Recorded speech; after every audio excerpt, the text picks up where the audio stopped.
Another thing we're thinking of those is a lot of our clients are, or a lot of where our products are used are in the field.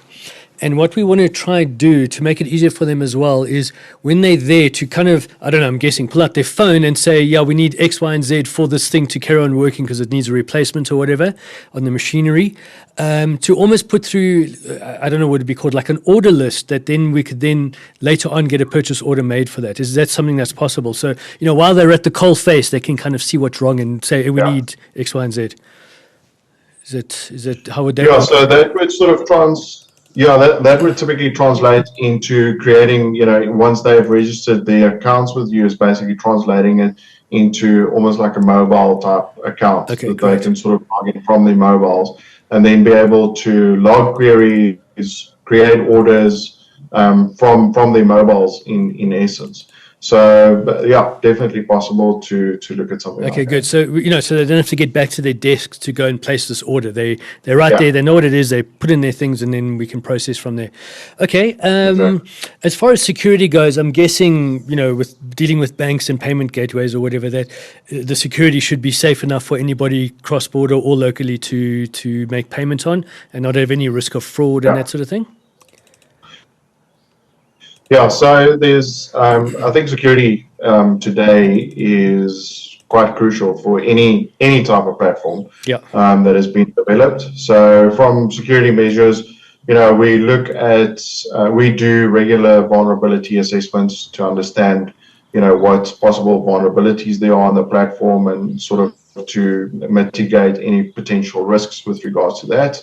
From Webtonic perspective, base coding practices are followed to ensure the safety of your data and to ensure that there are no risks of that data being compromised. SSL certificates play a big role in that. So SSL certificates is just another layer of security to ensure that connections can't be interrupted or sort of hijacked by cyber criminals. So all of that. So sort of in a nutshell, we follow best practices in terms of coding when we're developing these platforms to ensure that your data is safe. The other aspect of it is also looking at sort of the compliance measures. So if we look at an e-commerce site, if there's transactions that's being handled on it, there is a certain element of compliance that also falls in line with that. We do provide some guidance with regards to that as well. So if we look at in your case, there won't be any credit card transactions necessarily, but if we look at where there's credit card transactions, there's a certain element of PCI compliance that need to be in place as well. Okay. I think the other aspect of it is just for your client's data as well. So it's not just transactional data, but it's your client's actual data in terms of company details, contact information. All of that, we ensure that information is secure and it's not at risk to be compromised. Yeah, fair point. Are you talking about puppy sort of stuff or that kind of thing? Or okay. Yeah. So if we look at it from puppy, the sort of the more broader term being GDPR. All of that we sort of look at from a security perspective. Okay, cool. So another thing we want to do as well is the guys on the ground. Not that we properly incentivize them to make purchases because it's only on need, but is there some sort of a reward or loyalty sort of system that we can put in place there as well, so we can thank them for their business and I suppose reward them when they help us make sales.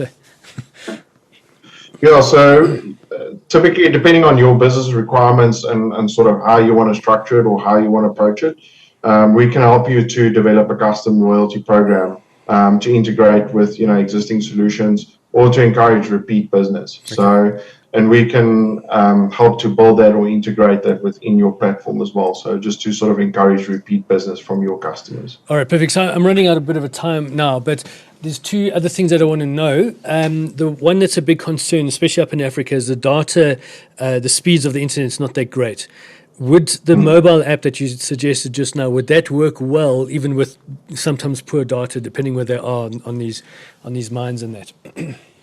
Yeah, correct. So we look at it when we look at this from a business requirement perspective. We look at who your target market is, where they are based, what the typical engagement rate is, how long these people will be engaging, what's the type of data that's being transmitted, and from that we are able to customize it to be sort of friendly and data friendly, if if I can call it that. So sort of to be data friendly for whoever is using it. If they're on a mobile phone and they only have 3G or poor connection, that they're still able to log in at least to their platform, be able to place orders or log any queries that they might have from their side. Okay, so it should still work regardless. I mean, sometimes they're going to be out of signal, out of range or whatnot, but they have to move then, so that's fine. Yeah. Okay, and then the other thing is, as far as the budget goes and timing, how do we plan out how long this should take? You spoke about an analysis of the business to see what we actually need. How does that work? And what do you need from me if we had to look at using you guys as the next step? Yeah. So sure thing. So how we approach these type of projects is typically we do a 2-week to a month discovery phase, where we get our business analysts and some of our architects involved, and they basically do an in-depth analysis to understand exactly what your business requirements are, what the scope of work is, and how we would go about to develop this platform specifically to meet your requirements. Is there a cost to that? Sorry to cut you off there. Is there a cost to that? I mean, that if it's 2 weeks worth of work, it can't be for nothing. How do you calculate what that's worth? I mean, don't tell me if you can't now. If you don't know what it is now, that's fine. But how do you budget? How do we budget for that actually? Yeah, so the discovery phase, there is definitely a cost involved. Okay. So in essence, what we do, and there is, even if we've done the discovery phase, whatever information is being generated it's your IP, and it's sort of your scope of work in essence. Okay. So once our business analysts have done the discovery, they understand what the requirements are, the processes, and what the scope of work is. They document all of that. They provide that to you, and you can use that at the end of the day. So that is typically how we approach it. And then once we have the scope of work and the requirements, we sit down with you, we present it, we work through all of that information with you. And then what we do is we create a roadmap of what we are working towards in terms of a release date, or what we call like an MVP, a minimum viable product. So we sort of create a roadmap and an estimation of how long it will take, and sort of the amount of resources that are required on this. Sometimes it depends on the complexity of the project. For you guys, it is quite an enterprise level project where you've got thousands of products. Mm-hmm. Then it becomes a little bit more complex. It takes a little bit more time because it's the front end and the back end side of things that need to be taken into consideration. Okay, that makes sense.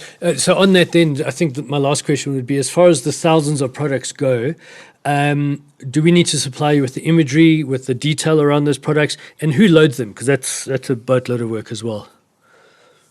Yeah, so initially all the information that you have around your products we would require. Okay. So images and descriptions. If there are videos, if that's applicable, then so we can put videos. Okay, cool. Because we've got some usage examples. Okay.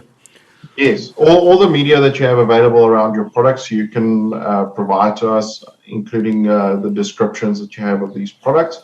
What we do is, we go through the process of uploading it and getting it there, but what we do as well, as part of our journey with you as a customer, we also there's an element of training that's involved as well. Okay, good. So that, once the site is up and running, you guys are happy, you don't have to call us every week if there's, 10 or 20 products that you need to upload. We sort of show you guys how we sort of provide some training so that you are to a certain degree self-sufficient.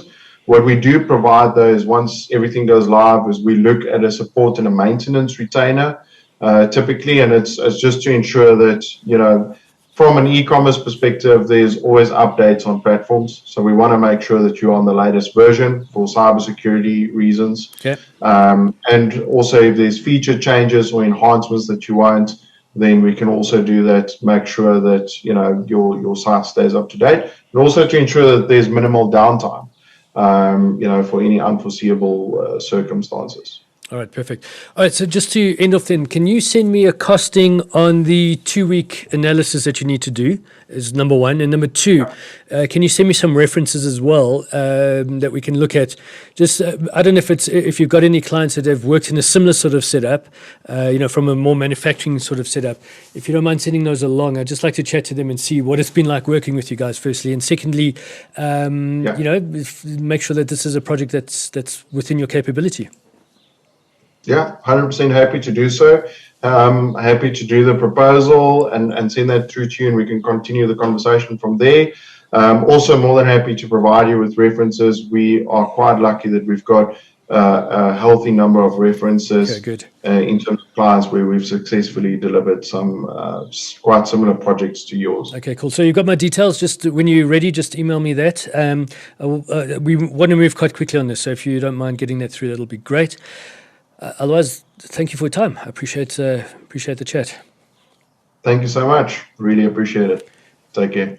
Book your free, no obligation enterprise e-commerce discovery session. The link is in the first comment or in the description of this video. E-commerce, fintech, banking and financial, AI integration, end-to-end custom development.